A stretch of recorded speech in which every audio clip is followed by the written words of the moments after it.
you're ready to wake up, you're going to wake up. And if you're not ready, you're going to stay pretending that you're just a poor little me. Do you feel it? Yes, we do. A worldwide awakening is upon us. Welcome to the Universal Consciousness Show. The Universal Consciousness Show. Where we explore topics such as UFOs, aliens, banned medical cures, as well as classified secret knowledge. Come question your holographic existence. Share experiences from the other side. This is a show that will expand your mind as we decrypt the symbolic messages locked away deep within your DNA. And now, your guides for this magical journey. The hosts of the Universal Consciousness Show, Aage Nast and Diana Seraphim. Hello, everybody. Yeah, that means you, the one that is listening, either live or at the recording. And I wish you a Merry Christmas. And you are going to have a wonderful, fantastic new year, 2020. And that's an order. Listen, you're going to have a wonderful year coming up, whether you like to or not. I tell you, 2020 is going to be a year like nothing else. It's going to be good. We are going to learn some things that 20 years ago, 10 years ago, 5 years ago, nobody would thought would be even possible. Oh, it's coming. And, excuse me, and you are listening to the show for the Thinking Global Citizen. And my name is Aage, and I'm one of the hosts. And Diana, she's over in Germany, but she can't be with us. She is with family. Gosh, family before Christmas? What a novel idea. I guess I don't have much family, so I'm right here with you. And I can't think of a better way to do it, actually. This is nice. I get to talk all by myself, and I get to talk about whatever I want to do. You know, as a show host, you know, we don't get all that much airtime a lot of times because we have guests. But this time, it's all mine. And I'm by myself here, so this is it. And before we get into this, we're going to be talking about some very interesting things. I have a book out, actually. It's called Spiritual Science, Higher Conscious Thinking and How to Access the Universal Consciousness. And we're going to be talking about some of the stuff in that book, and it's going to get good because we're going to get into time travel. In fact, how can we do it? And for those of you that really is into them, go to my website. That's www.aage-nost, that's AAGE-NOST.com. Go to the picture gallery and scroll down to page number 8. And I think it is the 7th row of pictures down on that page, 7th or 8th, something like that. And there is photographic evidence of time travel. And folks, if you're interested, this book actually will show you how you can do some of these things. We're also going to be talking a little bit about reversing the aging process. And that is, yes, science now knows how to do it, but nobody have told you about it. And it's simple. And this is one of my favorite subjects that I hardly ever talk about. But what did this guy that you call Jesus look like? Yeah, I got it in the book because there's some surviving Roman records that talk about it. And also we'll get into a little bit about what is the universe, what is the physical made of. As a hint, it's not made of what you think it is. Also, who wrote the Bible? I'll touch on that. And what is free will? Do we really have any? Well, maybe we do, or we'll get into that too, and that's all also in the book. What is after death? we'll talk about guardians of the soul and the language of the spiritual world. And it's going to get good here, folks, so stay with us. I will also, for those of you that want to listen to this show again, you can go to our website, that is www.universal-consciousness-show.com, or go to YouTube with the same name, Universal Consciousness Show. And while you're there, please subscribe to our channel. And that is, if you like what you hear, just click on that red subscribe button, and also click on that little bell there so you can get notifications when new shows are coming up. And this will be good. So, and of course, if you are right now listening on the KCOR radio, that's kcorradio.com website, there is this phenomenally exciting function on there. It is down at the bottom of the page. It's called the donate button. And if you like what you hear, we would love for it if you will also feel inclined to help us out and donate a little bit. And show your gratitude by doing that. It encourages us and tells us that we're doing the right thing, and it gives us the gumption, I think it's called, however you spell that, I don't know, to go on and keep doing this. So, and of course, if you can't, that is okay. We love you, and we are delighted for that you're here listening, because if you weren't here, I would be sitting here talking to myself, and that sure wouldn't be any fun. So then, on with the show. And here, I mentioned some of the a few things that we will be talking about. And there is another thing too. This is what we in Europe call the little Christmas Eve, the evening before the Christmas Eve. Christmas Eve anymore has become all about giving, the Christmas presents. Everybody is so concerned about that. And it's just kind of turned into more like a merchandising bonanza. And a lot of people go out and buy things they don't need with money they don't have for people they don't even like. Gosh, what kind of a ridiculous thing is that to do? Buy things for people that you love. But also, there is this guy. They call him Santa Claus. What do we know about him? Who was he really? I wrote a little thing here that I really didn't know what to do with, but since I'm ending up doing this show, I'm going to read this little thing, because this explains who Santa Claus was.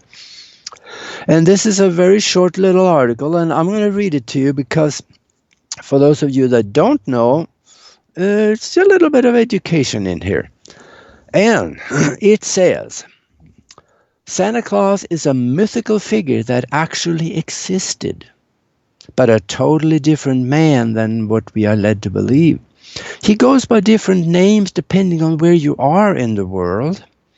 And if you are in France, he's called Père Noël.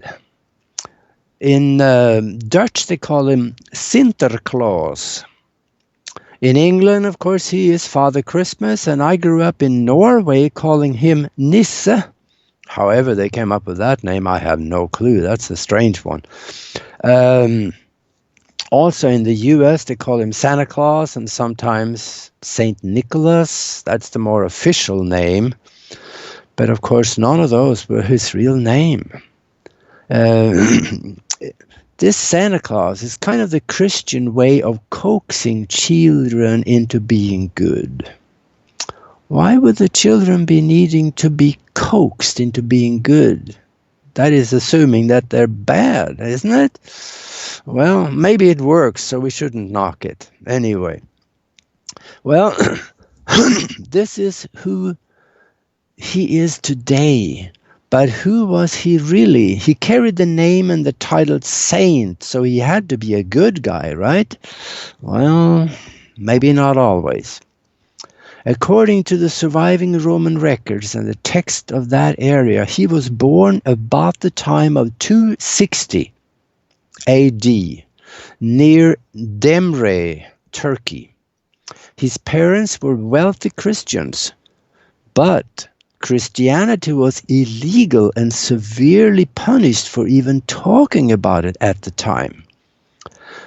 Nicholas, which was his name, was thrown in prison when the Romans found out that he was studying the new banned religion. Later, though, not long before 325 AD, Emperor Constantine legalized Christianity and let all the prisoners free that was being imprisoned for, believing in or actually practicing or talking about Christianity. And this included Nicholas. Now, he became the bishop of Myra, Turkey. Nicholas was part of the group of 223 people that was sent to Nicaea, that is Constantinople, Turkey today, by the Emperor Constantine to create a new religion which would unify the Roman Empire under one religion.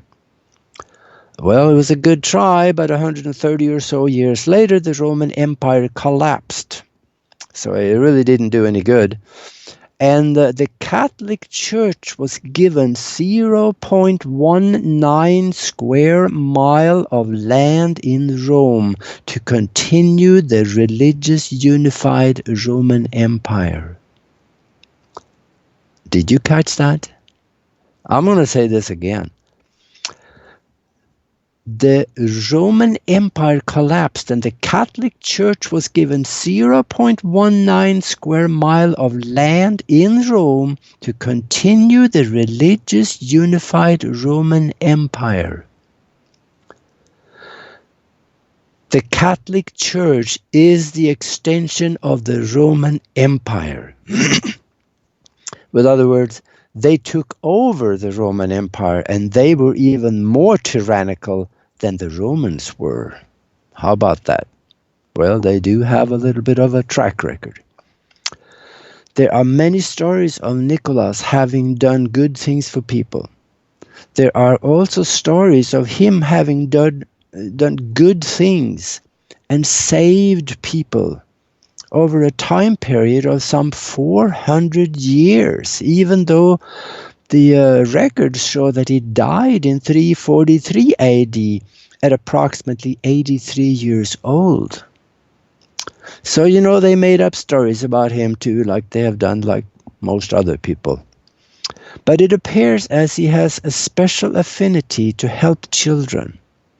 His parents died when he was a young man, and Nicholas used his family fortune to do good things for people. He did do that.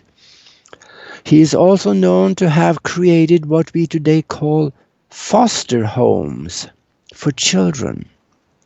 Now, he went beyond what was done in any way back then. He took larger buildings and he created a kitchen and a bed place for street kids that was out there just kind of fending for themselves. They could come there and get an education and get fed and have a home. Now, in the old records, in the minutes from the meeting to create the Christian religion in Nicaea, there are records of quarrels and fist fights, which actually Nicholas was part of. In one of the accounts from those meetings, Nicholas is recording to have hit a man in the face over an argument. So he was a pretty feisty guy. So how did he get from there to become Santa Claus? Now, that is just a ploy by the church to sound good and create an acceptance of the novelty for people. And of course, in order to become a saint, the Christian church have a criteria for that. You have to prove that you have done at least 3 healings that is not otherwise possible. Spiritual healings, that had to be 3 of them, or other things that is of a spiritual nature more or less impossible if it was just done with the regular day-to-day things. So he have some records of having done some good things, but he was also a pretty feisty guy, and he was ruthless to the people that opposed Christianity. Anyway, that is pretty much the story of Saint Nicholas, or the Nisse, or Santa Claus, or whatever you would call him. So I want to talk a little more about what's in this book, Spiritual Science, Higher Conscious Thinking, and How to Access the Universal Consciousness. I want to mention how this book came about. I was sitting in meditation, and I had what I called a universal download. And that's nothing special to me. It was, the universe was pretty much downloaded into my mind, both in concept and full detail, with good understanding. And after I had that, it was flowing through my mind in about probably 5-10 seconds. It was not very long, and there I sat with a good remembrance of it, and wondered, what am I going to do with this? I couldn't talk to anybody. They would think I was nuts if I told them what I had just seen. But I talked to a guy that was there, and he said, yeah, that makes perfect sense. He says, go read a little bit. He told me to go get a book on quantum mechanics and start reading it. And I did, and there is a lot of it. And this is nothing special to me. Nikola Tesla had it. He talked about, I have seen the past, present, and future at the same time. Joe Dispenza speak of it. There are artists that speak of it. Inventors speak of it.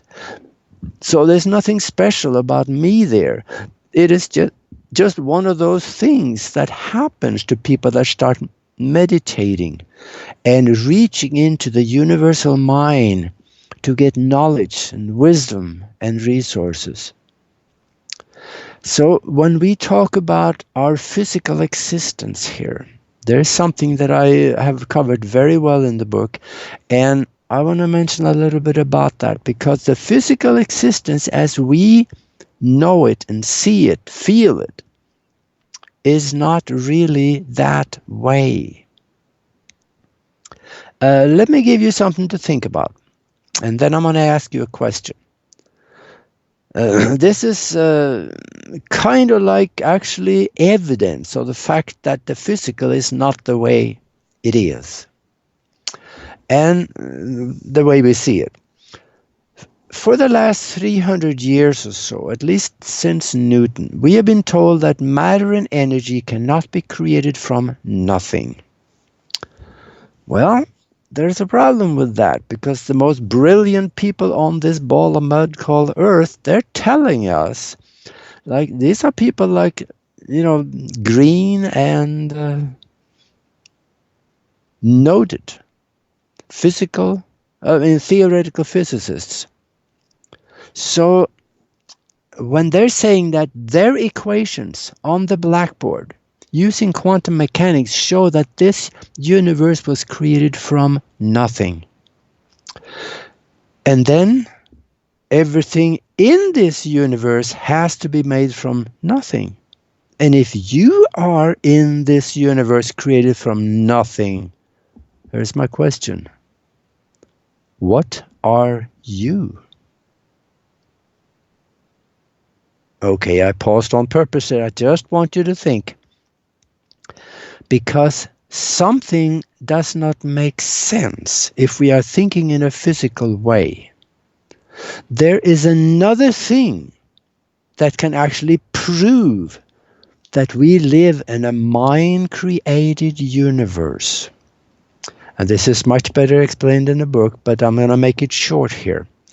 If we take, let's say, I'm a hypnotist, and if I put you in a soft chair and talk to you for 10-15 minutes and tell you that you now can wake up, and when you wake up, you will see an elephant standing in the room next to you.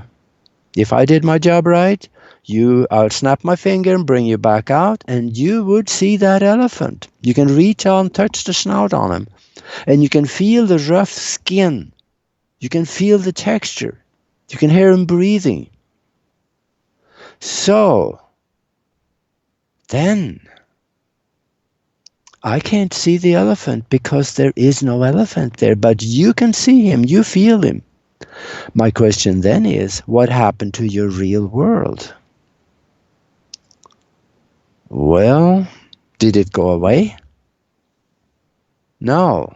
It is just a piece of evidence to the fact that the mind can create amazing things. And you created that elephant. It is perfectly real to you. Does that make sense? No.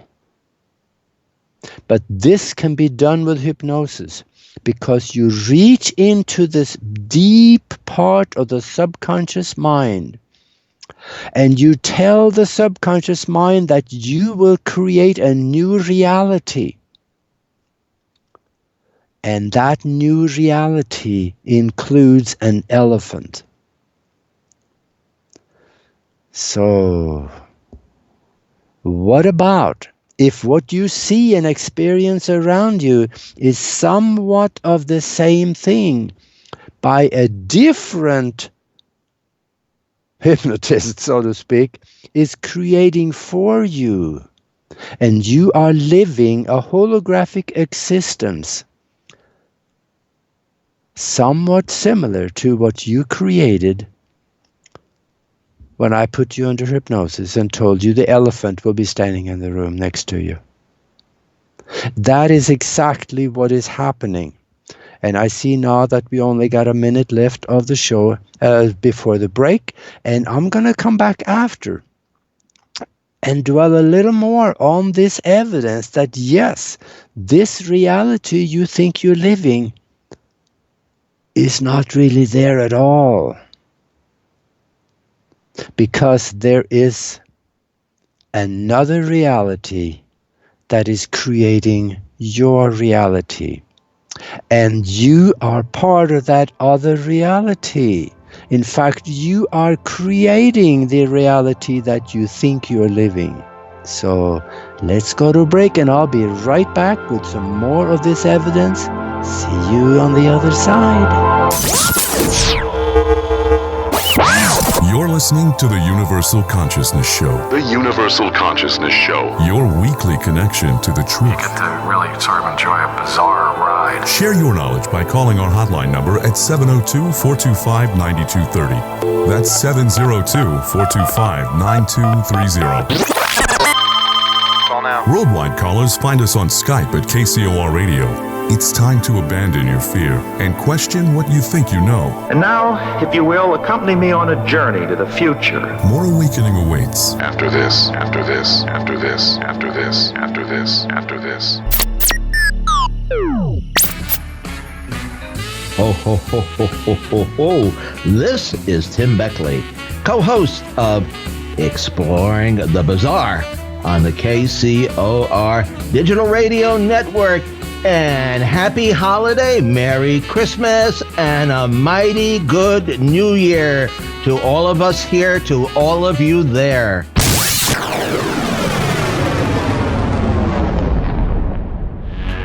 Hello, KCOR listeners.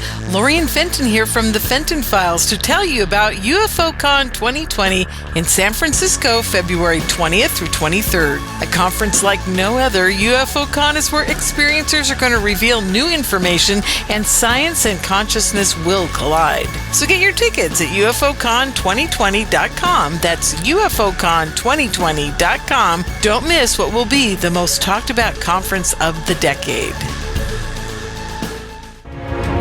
Immerse yourself in an epic journey through time where ancient mysteries unfold within a story of love and betrayal, as well as a battle of good versus evil in The Emissary Book 1. The reader's favorite gold medal award winner for Visionary Fiction 2019, the action and adventure of The Emissary continues in The Emerald Tablet, Book 2.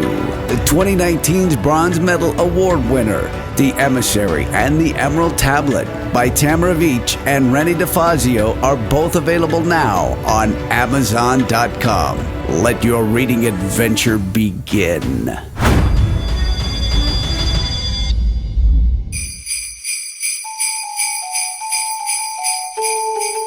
The KCOR Digital Radio Network family this Christmas would like to join you and your family as we celebrate home for the holidays. I'm psyched. I know it's awesome. Starting Christmas Eve at 9 p.m. Pacific, the network goes commercial-free, playing the best in Christmas music from around the world. No one should be alone on Christmas. Christmas Day, turn us on and leave us on. You're going to love it. You're going to love it. From the entire KCOR Digital Radio Network family, Merry Christmas. Ho, ho, ho, ho, ho! Merry Christmas! Ho, ho, ho, ho, ho, ho, ho.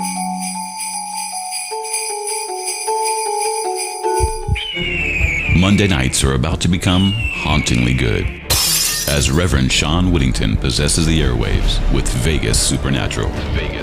Tune in every Monday at 5 p.m. Pacific, 8 p.m. Eastern for Vegas Supernatural, exclusively on the KCOR Digital Radio Network. There's a war raging between good and evil. The question is, which side are you fighting on? Tune in Monday nights as Reverend Sean Whittington sets the new standard for paranormal radio with some of the most influential personalities in the world today. Vegas Supernatural, hosted by Reverend Sean Whittington, every Monday night at 5 p.m. Pacific, 8 p.m. Eastern, exclusively on the KCOR Digital Radio Network. The one show even the devil doesn't want you to hear. Going live in 3, 2, 1. It's time, once again, to unravel the mysteries of the universe by connecting the dots to a higher consciousness. This is the Universal Consciousness Show. The Universal Consciousness Show. Now the world will begin hearing us. Share your knowledge by calling 702-425-9230. That's 702-425-9230. Worldwide callers use Skype name KCOR Radio. It's as simple as that. Find us on Twitter at KCOR Radio or use hashtag KCOR. Even better, join us on the live chat at KCORradio.com. Back to your enlightened hosts, Aage Nost and Diana Serafin. Yeah, hello. We are back. And we are talking with our guest tonight, which is me. So I'll be talking to myself. How about that? And we were talking before the break about this reality we think we are living, and it may not be real. Well, here's another one that points in that direction. There is a theoretical physicist. His name is James Gates. And he said on a video I saw on YouTube, and he says, I would never have thought that I would have gotten to this point where I can say I believe we live in the Matrix. And I bet a lot of you out there watched the movie Matrix. And by the way, there's a new one coming out here next year. This is going to be good. So now James Gate, he says, he discovered a form of computer code embedded in the equations of supersymmetry that describes fundamental particles like atoms, electrons, photons, muons, bosons, and all subatomic particles. And we are made of those particles. So if there are computer code in the fabric of space, why is that so hard to believe? Because DNA has computer code embedded in it. All organic material has DNA. And DNA has those particles also. So if it is there, it should be in the fabric of space that also creates us. And you know what this means? Someone or something with consciousness created the fabric of space we are existing in. You see, James Gates, he found this computer code that's strings of ones and zeros. It's a special kind of computer code that was invented by a scientist, I think his name was Claude Shannon, back in the 1940s. And that is why it is so hard to believe, because it dates back a while. But it also explains what's behind string theory, even though they're still working on that one to prove it. They know it's there, but they haven't been able to prove it yet. And these combinations of code are too symmetrical to be random. And that means that there is an intelligence behind the fabric of space we are in. With other words, somebody is running that computer. I want to know who's running the computer.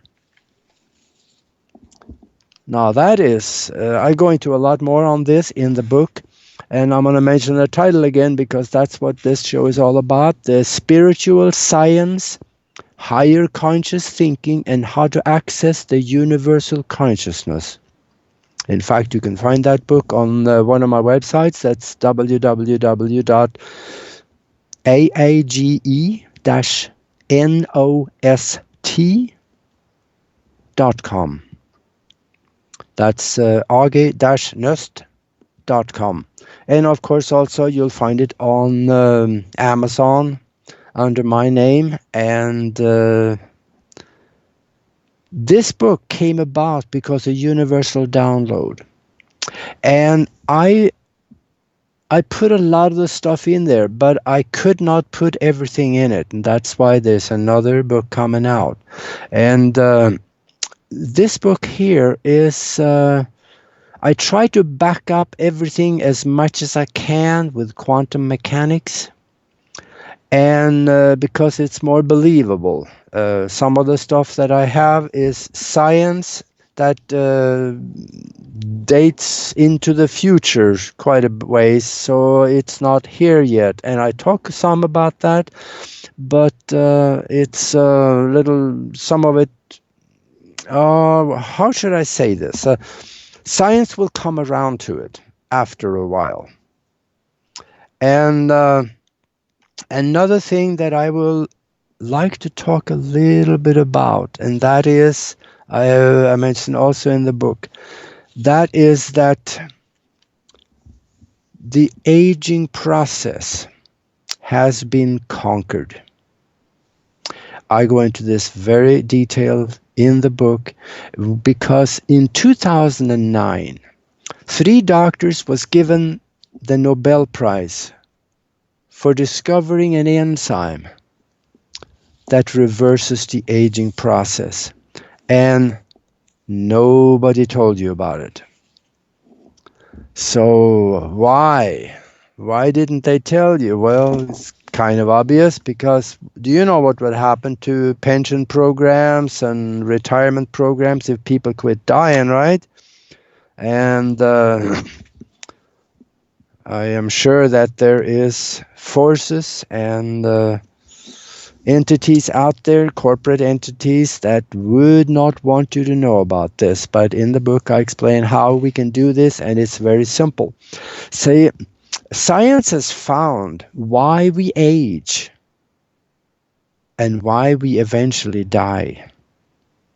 Now, there's several different causes for it, but what happens is that inside every cell, we have the genetic code, the double helix. At the end of the chromosomes, there is a little piece called the telomere. And that is kind of like the end of a shoelace. And every time the cell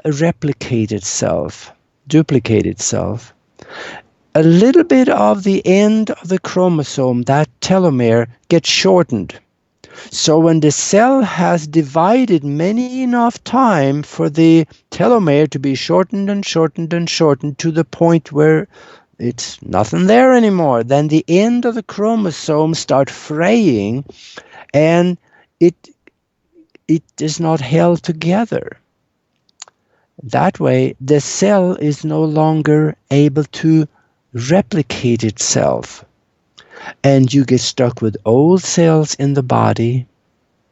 You get older and older, the more old cells you have in the body, and you eventually will die. Now, there is an enzyme I talk about in the book. If we can have enough of this enzyme in the body, the telomeres will not shorten. So the cells are able to replicate themselves. And you will not age. I am doing this, and it seems to be working for me. I have probably more energy than anybody I know. I work 12 to 16 hours a day. And there's other things I've been doing over the decades too. I've never really been sick. But now I see a difference in how I feel and what I look and so on. So it is working. Now, just for those of you that want to have a little more evidence to this, go to the Nobel Prize Committee website. Go to 2009. Scroll down to medical submissions. And read the papers. You're gonna like it. Because in there is medical evidence that once we have this enzyme, enough of this enzyme, which we can create by ourselves, by doing, there are certain things we can take, very reasonable, and this will halt or slow down your aging process. It's right in the papers. In those papers, somewhere in those papers, I read there was just a one-time paragraph. And it said, if people had enough of this enzyme in the body, there would be no reason for anyone ever having to die from old age. And if you know anything about the Nobel Prize and how it is given, if they could find anything wrong with the statements in those papers, the doctors would not have gotten the Nobel Prize. So think about that. On top of that, there is, I found some very old people. Now, the enzyme alone may be enhanced if you also condition your mind to believe certain things, that the aging process can be reversed, and how to do it. That I also go into in the book, so you can read about it. Now, I found two old people. I'm going to mention them real quick before I go on to the next subject. One of them was a Chinese university professor that came to New York in the 1950s. He was on an exchange program with a university in New York. And of course, an American university professor went to Peking at the time, now Beijing today, on the exchange program. Now, this Chinese that came to New York, he went out with some colleagues one evening, and they had dinner, and he got food poisoning and died. He ended up at the morgue, and they started going through his papers, and they found that, no, something's wrong here. So they called the ambassador, and they said, something's wrong with this man because his passport shows that he is 154 years old. That can't be. And the ambassador told him, yeah, he is. So they asked the ambassador, how can that be? And the ambassador told them, that was in the article that was written about it. First of all, he only ate Chinese herbs and berries. And for the second, he knew he could never die. What I'm concerned, that was the most important part. The Chinese herbs and berries that supported the belief that he could not die. Remember, we live in a mind-created universe. If the mind knows you cannot die, the aging process has a problem. They found another guy. He was from China also. The government verified his age on several occasions. And this guy's name, you can Google him, Li Xing Yuan. He was 256 years old when he died from an accident. He was a martial arts instructor for the Chinese army for as long as anybody have known. And he was an herbalist and a spiritual teacher. So these things are real. You should look into it. I explain a lot about this in the book, Spiritual Science, Higher Conscious Thinking, and How to Access the Universal Consciousness.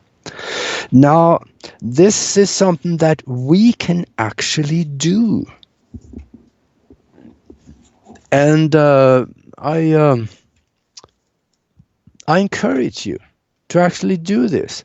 And another thing that I want to mention real quick for those of you that sitting on the couch back there, it's in the winter, remember you see all billboards everywhere saying, it's a flu season, come and take your flu shot, it's the free one. Well, from what we find is that there are more people getting the flu from the flu shot than the ones that is prevented. So I am wondering about that one, and with good reason. Now, my martial art master from decades ago, he told me there is one thing you can do and you will never be sick in your life if you do it. And I have done that pretty much several times a week. And he said, take 20 deep breaths. So you flood the blood with oxygen. And keep breathing like this so you stay slightly dizzy for 3 to 5 minutes. If you do that once a day, you will never be sick. And that goes back to the fact that in 1931, Dr. Otto Warburg, he found the cure for cancer, and it was all covered up. Because any disease or virus, anaerobic bacteria and virus cannot live in a heavy oxygenated environment. And when you take those deep breaths, you flood the blood with oxygen. Oxygen gets in the body everywhere, snuggles up to cancer microbes and viruses, and it kills them. So this is something that you could do. If you have a cold, you do this for 5 minutes. Repeat that, and a couple of 3 hours later, that cold would just run out of your nose, and I think you probably will get rid of it. And Google Otto, O-T-T-O, Warburg, W-A-R-B-U-R-G, and you will find that in 1923 he found the cure for cancer, and it worked about 100% of the time. Same thing with another guy that his name was Royal Rife. You can read a lot more about this in the book. And he also found a cure for cancer that worked about 100% of the time. So, folks, chances are you're being had. And there is other things in the book. I talk about time travel in there. There is, it's in the last part of the book where actually there are some mind exercises that you can do. And you can really do this. Practice a little bit and you could get good at it. You can have a look at the future as well as the past. Some people, some theoretical physicists say that you can't go to the future because it hasn't been created yet. They are wrong. In a mind-created universe, when you think of something, visualize something, you give it a low form of life and you place that thing in the future and you got something that you can go up there and visit. So you can create the timeline to that thing and you can go up there and you can visit yourself in the future. You can do the same thing with hypnosis. Nori Love is good at that. And in fact, on our YouTube channel, Nori Love hypnotized me, and I had a trip into the future on that hypnotic show, and you may want to go have a look at that.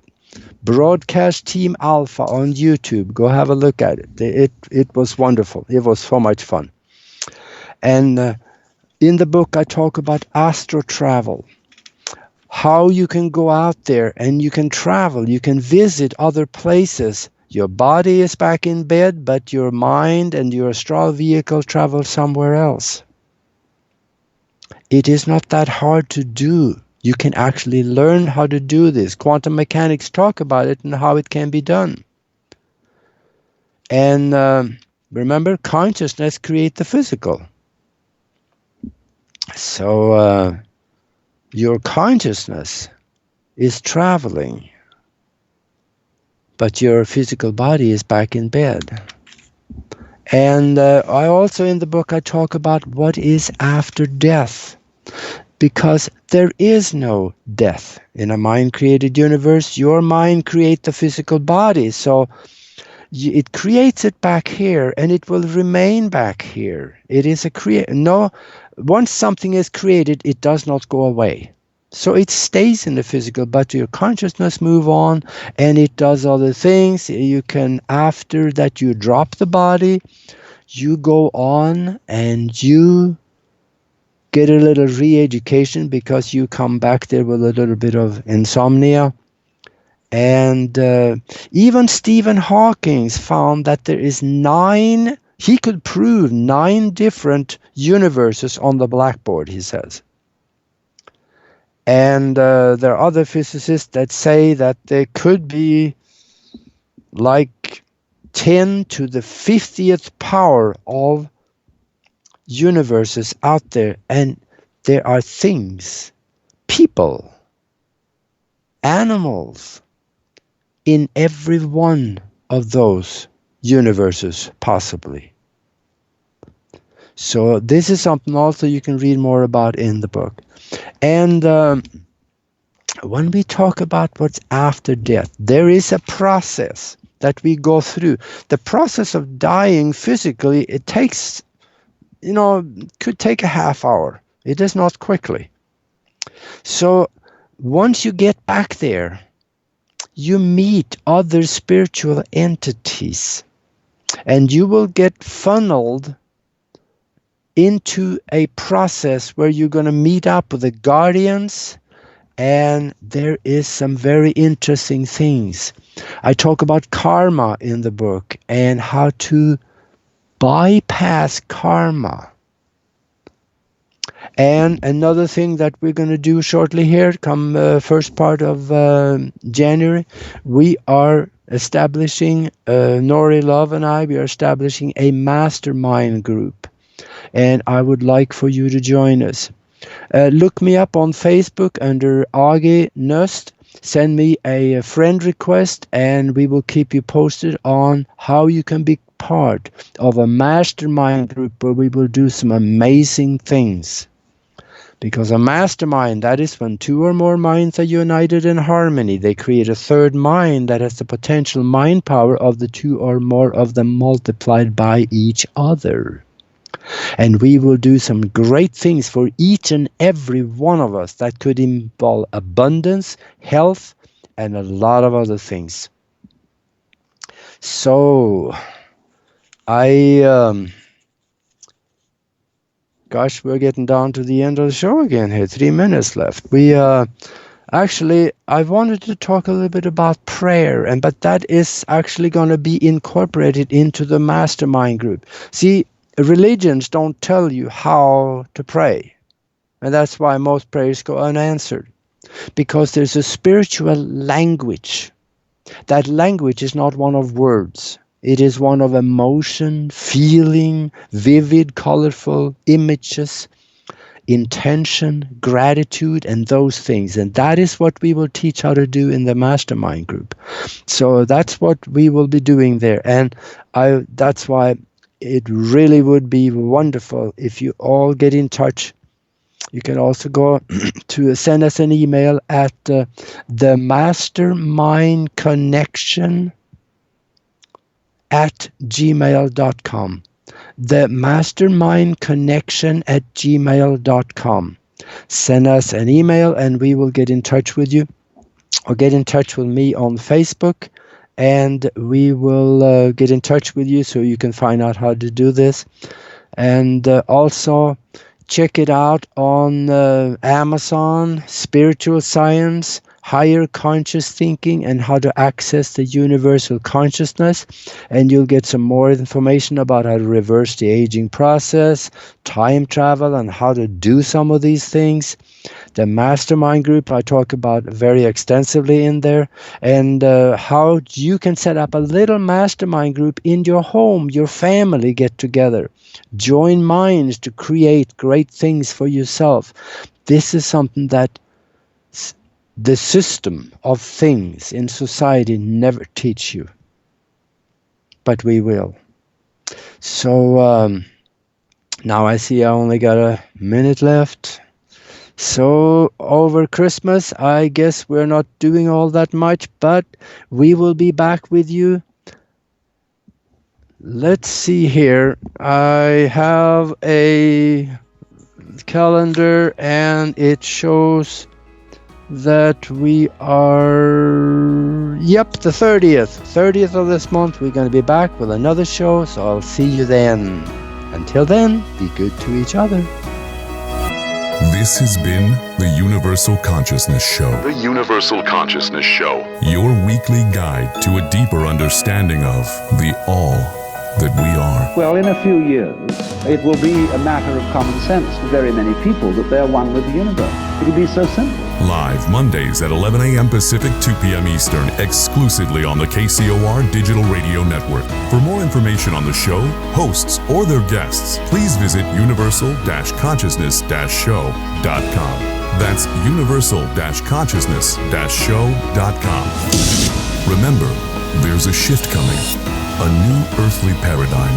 A shift to universal consciousness. Universal consciousness.